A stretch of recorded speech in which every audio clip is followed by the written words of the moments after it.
Hi guys, I wanted to do a quick little brief video screen share about jot forms, when to use jot forms, types of jot forms, that kind of thing. I think that people have questions and I just wanted to answer a few. We have three types of jot forms when you actually go to the jot form website. There's many ways that you can find the jot forms. You can find them on my email signature, on the signature of most of the SST. You can also go into the portal, the HIS website, and when you click on go into the portal, then there's a student services referral form. And when you click that, it just pops right into our jot form. So that's another way to do it. So we complete jot forms for varying reasons. We have documentation or incident documentation, an SST referral, and safeguarding. So those are the three main categories for jot forms. So for documentation, kind of a rule of thumb is if it's something that you feel like someone else needs to know about it, if you're going to talk about it with somebody, seek guidance. Something you feel like the SST team needs to know, an admin needs to know, or you're going to even talk to one of the SST staff about to get help. You're going to talk to your team leader and kind of brainstorm. It's fine to fill out a jot form because then we're collecting that documentation. Also, if we're collecting documentation on a child, you know it's a kid who has a plan or has some behavior issues, or we're kind of monitoring and you think that something's important, feel free to fill out that jot form. If there's an incident, somebody gets hurt on the playground, somebody punches somebody on the playground, that's a documentation or incident documentation. The next is a SST referral. So that's if you think that there's someone who needs some support that they're not getting. It could be a student who already receives support from the support team, but maybe they are an English language learner and you know that someone's serving them, but they've got some behaviors. Or maybe they're a student who has some behavior needs, but they also have learning needs. This is a great way to document that and to ask us for help. Also, always feel free to talk to the people or person on that serves your grade level or your level from the student support team. The next is safeguarding. We've said this before and I want to say it again. If you have a student who has a major safeguarding issue, the first step is to talk to someone. You need to come talk to me, to Ryan, to Laura. Let us know. And then once you're satisfied that someone else knows about it, then complete the jot form. We want to have the jot form completed. We want to have the documentation, but we also want to know if it's something that we need to be going ahead and looking into. Especially if you think that that child could be in danger, please let us know and don't wait until the end of the day or over a weekend. So safeguarding, talk to someone, and then complete the jot form. So what happens after you've completed a jot form? You complete a jot form and then basically the jot forms go to your team leader, the homeroom teacher, the admin. So if it's upper or lower, the proper admin. I get all of the jot forms, and the student service people that work with that grade level, they also get the jot form. And then if it has anything to do with speech or language, Kylie gets it. So when the jot forms come in, I usually triage them. So that means that if I get an email that so they trigger through an email, and I look at it and I kind of make a decision if it's something that that needs to be handled right away, or I may say, oh, this is a counseling issue. I'm gonna send an email to Ryan or Laura and make sure they are picking it up.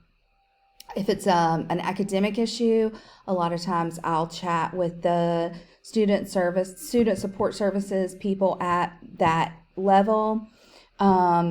I might email you back and ask questions, but I'm going to triage that and try to send the jot form to the proper person. Sometimes I'll just email Pat or Aaron Ayers and say, have you got this one? And this one sounds like pure behavior to me, right?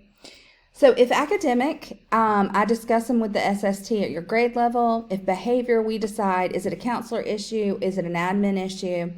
And then we usually follow up with a referring teacher. If it's a kid that you've just written a jot form for because it was on the playground, then we probably will follow up more with their homeroom teacher. If you've indicated that we don't need to follow up with you because you're just documenting an incident, then we may not follow up with you. But we try to follow up on things that need a follow-up. So here is a quick look. Here's the jot form. You're going to quickly fill in your name, your relationship to the student, your email address, your division. I'm going to say upper school today, the student's first and last name. I'm going to say Bowen Werner because he's my kid and I can do that. And he's in 10th grade. So I fill this out and it's going to go to the 10th grade grade level leader. And it's also going to go to Aaron Foster because he's Bowen's advisor. I'm going to click grade 10, Aaron Foster. Is this student new to your school this year? No. Does the student receive support from student support? No. And then the reason for completing the jot form. So if I want to make a referral, if I want to document an incident, or if I want to do a safeguarding. So I'm going to click a student services referral, and then I'll click next.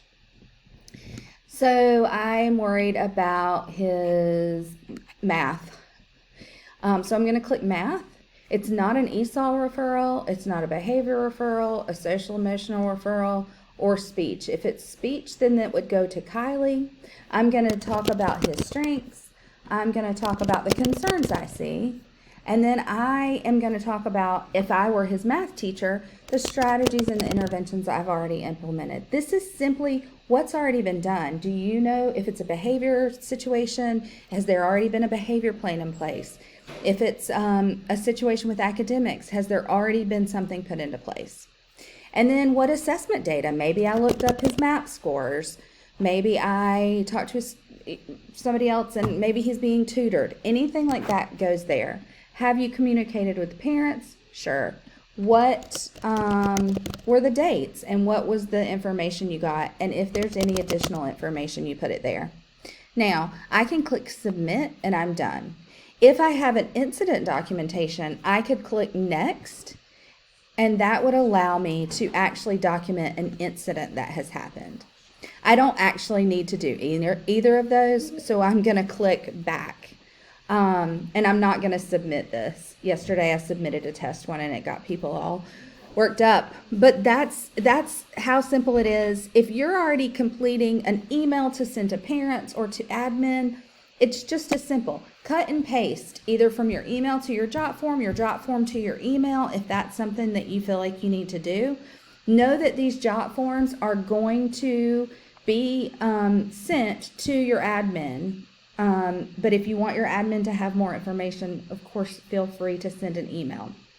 I really hope this helps. And if you have any questions or concerns, please get in touch. Oh, one other thing I forgot to say.